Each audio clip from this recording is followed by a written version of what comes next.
humanization is such a big part of the pet food industry.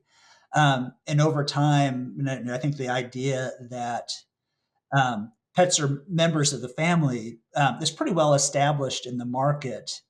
And in some of our research recently, we've seen that kind of go a step beyond. So, almost more than a member of the family, but and especially over the pandemic and the aftermath of pets almost as soulmates or really special companions. And with that comes a greater interest in, I want to do the best I can for my pet.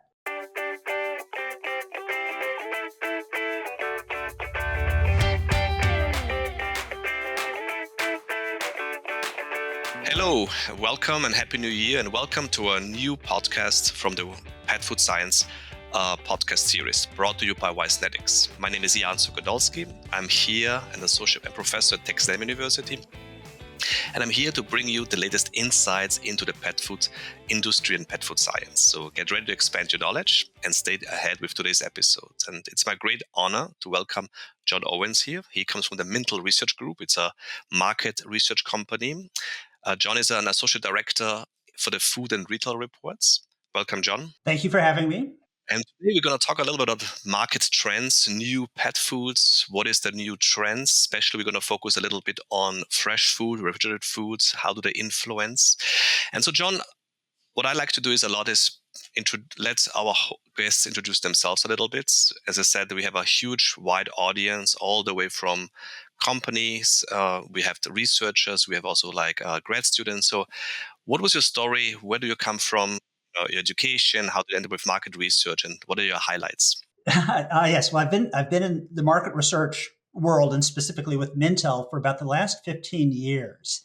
And Mintel, our core product is reports that look at product categories kind of from every angle, including what the products are out there and the market share, but very importantly, the consumer research and the consumer perspective and what they're interested, what they want and why. So, and it's an opportunity for me as an analyst to kind of bring it all together to tell a story about different product categories, integrating what's happening in the market with what's happening in consumers' minds. And so I spent a lot of time writing, and I got into this world through the advertising business. I spent quite a while in advertising and realized what I enjoyed most about that world was the analysis and the really digging in deep to what's going on and what makes categories tick. So that's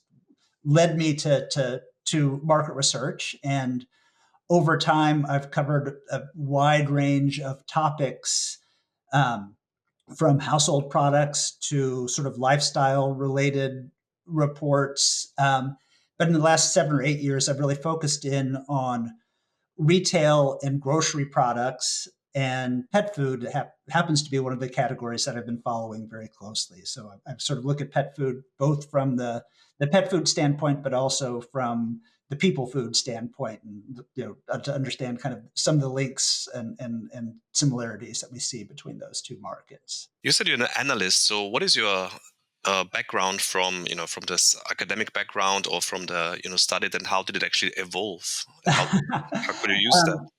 I have a writing background. I was an English major in college and worked a lot on the newspaper, and that kind of led me to advertising. Okay. And the advertising kind of got me into the analysis side. So it's been a step, but in a way, and our reports are quite lengthy and involve a lot of writing. So it was the writing piece that's been the thread through all of this that has sort of kept me interested and kept me doing what I really like to do best. For more than 20 years, BioOrigin manufactures high-quality yeast-based ingredients through a sustainable biotechnological process, guaranteeing full traceability from the crop to the bowl. Through specialization in the fermentation process, BioOrigin brings the right solution for specific nutritional, palatability, and health appeals, such as gut health, immune system, skin health, weight control, and more. BioOrigin's products are natural origin, non-GMO, and certified sustainable by Bonsucro. BioOrigin is your partner for high-quality, yeast-based ingredients to add value to pet foods worldwide. Learn more at bioorigin.net. Can you tell us a little bit about the Mintel Group, your company itself, and how do you actually initiate some of the research you're doing? We work with a wide range of clients.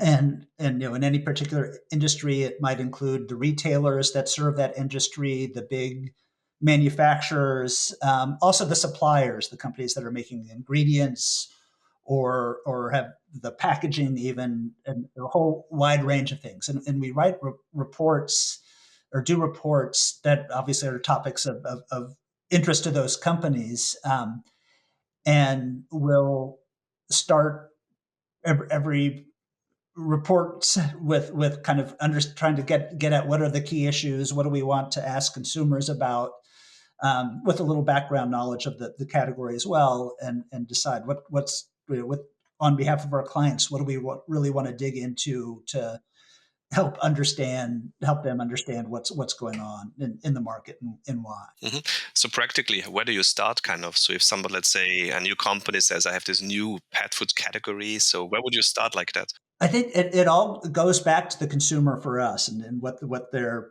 what's driving consumer interest.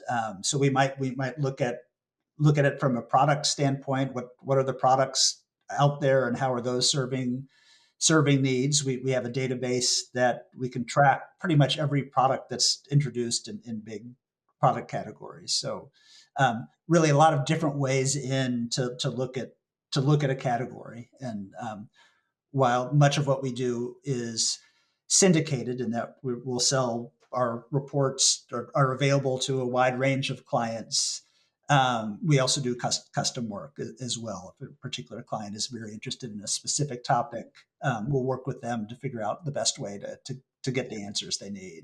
And just from personal interest, so how do you actually, I mean, are you sending out surveys to customers? Are you focus groups? Or how does it ultimately, Um, progress? a little bit about both. We do consumer surveys. We have our team we work with who's specifically, once we get into research, I'll work with our research team to design a survey that gets at those issues and questions, and then we have it taken out to the field. So we'll talk to, maybe for any particular product category, about 2,000 consumers, and make sure that everything is the each sample is weighted to be representative of the market that we're looking at, so we can project it out broadly and go from there. Okay, great. So today's topic, or mostly focus, is going to be on fresh food, refrigerated foods. Can you give us a little bit of background? Do you know where it kind of started? Well, who is the driver of this? The consumer, the market, and what is the trends there?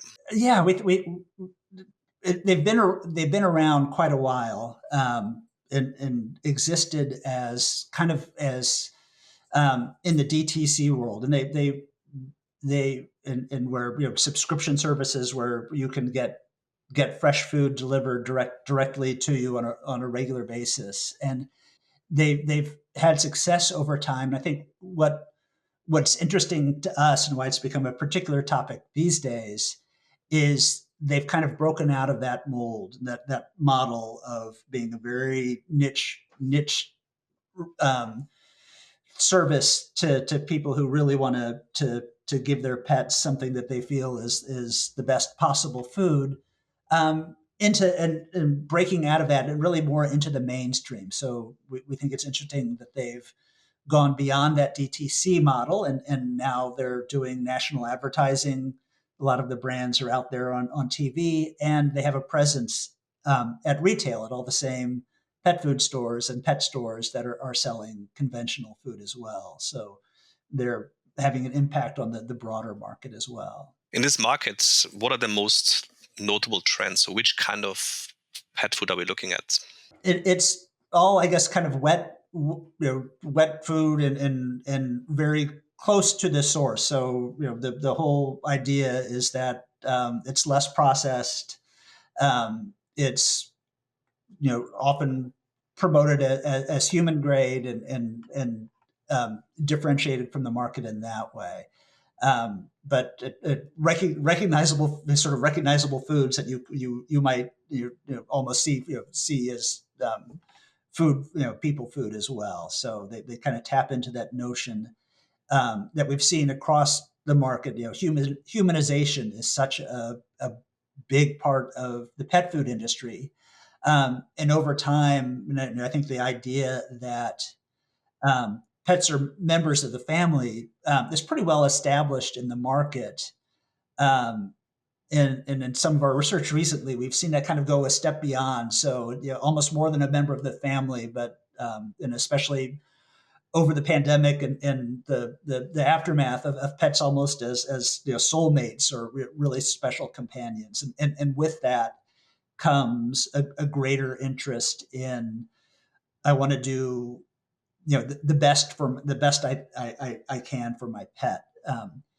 And and so add to that some of the things that we've been seeing in the people food market, like concern about ultra processed foods, um, which kind of spills into the pet food market as well.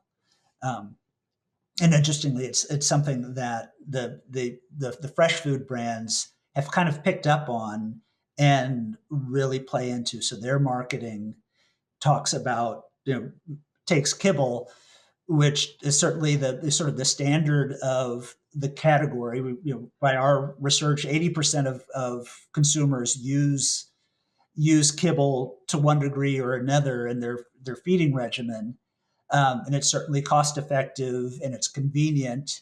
But I think that its ubiquity makes it an easy target for the fresh brand. So there's in their marketing, there's a little bit of what we've called kibble shaming going on, where the talk of presenting kibble as sort of overly processed, unappetizing, even to put the fresh products in the best light.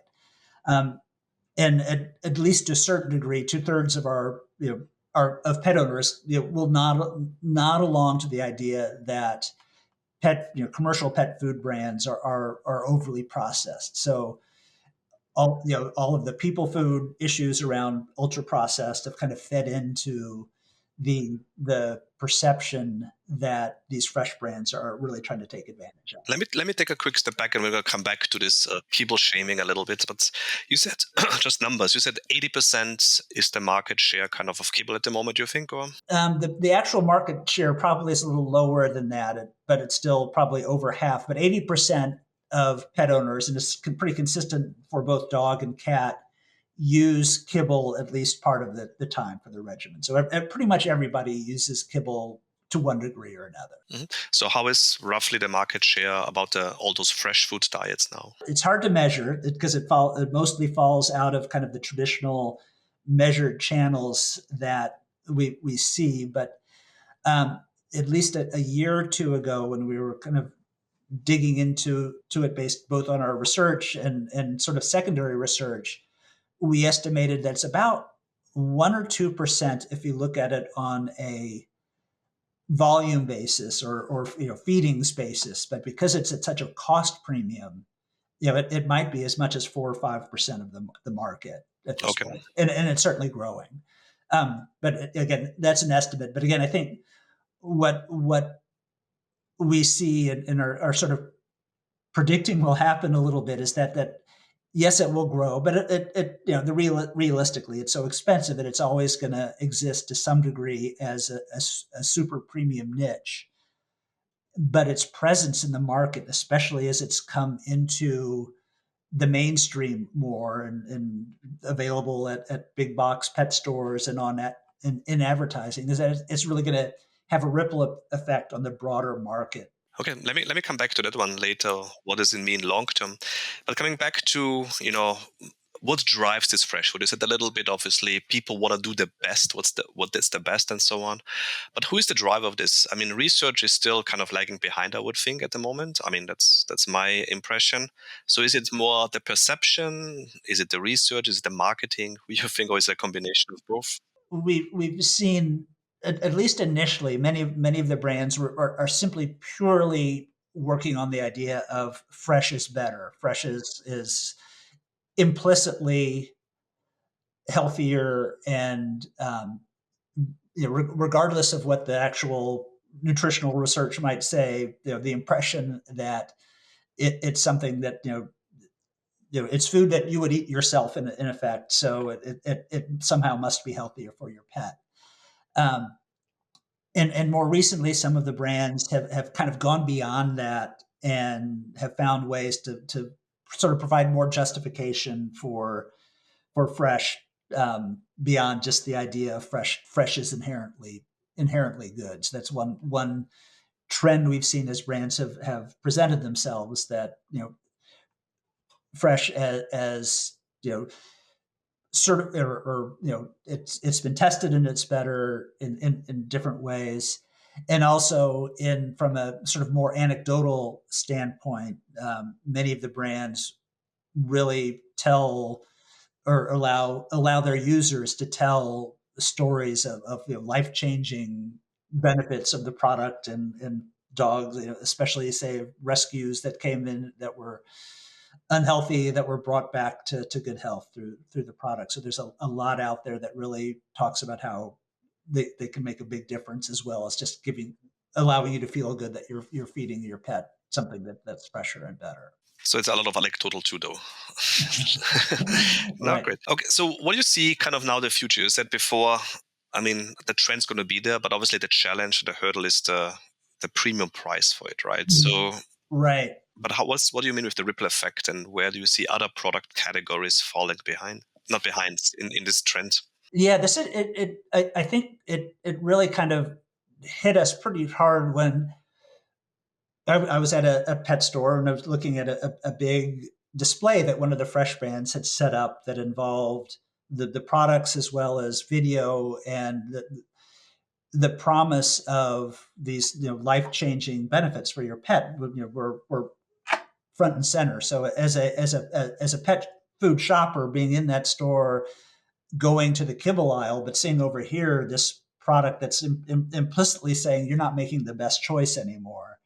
I think that kind of puts the conventional brands, if you will, sort of on the defensive, or they in a position where they really kind of need to defend their turf to reassure consumers that they are indeed just as nutritionally sound, and a good option for your pet as these fresh brands. That's a great question. So, how does the consumer, since you're on the consumer research side, how does a consumer is able to actually differentiate what the science says and what's the anecdote say? So, because I think it's a challenging thing, but I mean, how would a traditional company prove, what the expectation would be? Right. It's difficult. There's, I think, it's still a certain degree of skepticism among consumers. We've asked, do you believe everything you see, and they don't necessarily understand the specifics, but it's creating the impression. We also see that consumers are more attuned, and it's in part feedback from brands that have become more specific in promising, say, functional health benefits. That functional health benefits, whether it's protecting skin and coat, or more energy, or immune support, all these different expressions of functional benefits have become more important to consumers. They've also, as consumers have become more conscious of their own pets' sort of health and well-being, are more likely to, than just a few years ago, to say that their pets are suffering from any number of issues. And we don't think we think that's more of a pet owner perception and pet owner consciousness about their pets' issues than perhaps the actual conditions the pets may be suffering. But it feeds to interest in, I want to do the best for my pet and be more specific. We've seen a increase in brands talking about gut health, for instance, which we think is very an interesting one tied to what's going on the human side in food, and this kind of recognition of the important, the multifaceted importance of gut health. So we see that on the rise in pet food as well. And from a marketing standpoint, it sort of serves as a way that brands can even umbrella sort of the many of the functional claims in one something that might be easier for consumers to understand and put together. That okay, if you're helping my support my dog's or cat's gut health, I can see how that's going to. I now, because of what I've brought in from understanding my own diet, I know that it supports immunity, supports other benefits as well. That's great to know. I mean, we know that the guts plays one central role with all the gut-brain axis, skin axis, and so on. So, Right, right. how do consumer evaluate health? Their perception, right? So, if they look at the animals, what do they most often look at and say, okay, that is actually what I think my animal gets healthier because of the diet. Can you tell us a little bit about that? I think it's lack of perceived issues that healthy weight, and um, and it's emotional as well. It's interesting that we've seen an increase in consumers and pet owners talking about having their pets suffering from anxiety or even depression. So it's very much of how what what they see going on with themselves and projecting onto their pets as well. So someone who's more conscious of mental health issues, for instance, will be more conscious of mental health issues with their pets. So again, all very close to how they perceive their own health and wellness projected onto their pets. Maybe like two questions is one of follow up on this one a little bit. So, who is kind of the where's the information source where consumers trust the most? I mean, is it a veterinarian? Is it some, where do they get the information they trust more, you think? It's gotten broader, and while the veterinarians might once have held the prime role, just as has happened in human health, people take things into their own hands a little bit more, do research online, um, and so the vet is one voice, but there's certainly more voices as well. And so, and maybe the last question, because we are coming to the end of our podcast, is how do you see the future in supplements then? Because I think obviously, the consumer is really, really, really puts a lot of emphasis on the health of the animals, right? So I think there's another broad category is the supplements market, right? Where do you see going there? I think there's sort of a lot of opportunities for supplements and kind of the merging of a lot of categories that exist just outside of food. So whether that's treats and toppers in particular, which we've seen a lot of growth in, and the kind of work not only for appetite appeal, but also as in effect as supplements for adding a supplement for a specific issue that your pet is solving or your pet is having. So the idea of customizing and having a more involved feeding experience, which might involve a mix of kibble and wet and toppers and supplements in some form or in some mixture, is kind of an opportunity. I mean, I think one opportunity brands have is to help consumers pet owners put it all together. To think more as or present themselves more as a feeding system within the same brand is potentially an opportunity, as opposed to going to the pet store and buying your treats from one brand, your pet food from another, and the supplements and toppers from another. Still, if the brands could kind of help consumers navigate that to end up with a regimen that's nutritionally sound and balanced, but also draws on all these things and is more more involved and customized for the pet, I think is a big opportunity. I think that's a very interesting, insight, because I know that many years ago, a lot of companies, especially pet food companies, wanted to have this one perfectly balanced diet where everything is inside. So we actually don't Right, want to right. add supplements because the consumer may think that our diet is not good enough. And so now you think the consumer is on the other side, that actually they want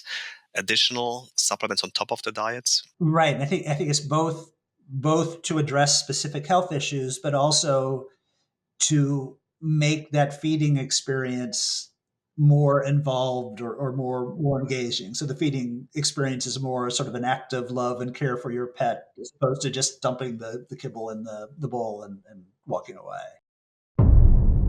It's time for our famous three. Corbion's Algaprine DHA-P3, the algae-based omega-3 DHA to boost brain, cognition, immune system, and well-being. Adding it to pet food is easier than ever. Cut out the middle fish and go straight to the natural source to enjoy all the benefits of omega-3 DHA. It's better for the planet with zero impact on the ocean and low carbon footprint, and it's easy to use. The highly concentrated biomass powder is suitable for multiple applications. Learn more at corbion.com. Oh, that's very interesting. And so just maybe a very final out of interest, the toppers, that's something that we don't often think about it, but I heard this now from you, but also before that toppers seem to be very important for the consumer. Right. And we've, again, track what consumers are telling us they're buying. And in just 3 years, toppers have gone from about a quarter of pet owners saying they use them occasionally to a little more than a third. So, in the world of big packaged goods categories, that's a huge, a huge increase. It's a little hard to tell exactly what that's eating into, whether that's eating to treat sales or food sales, but the ability to kind of customize your pets, what goes in the bowl, toppers feed into that, and sort of an amorphous category because it can mean broth or raw bits or any other number of forms that aren't quite treats and aren't quite food, but kind of fill that middle role. Mm-hmm. And again, it comes back from the consumer wants to prepare the foods individually, correct? Right.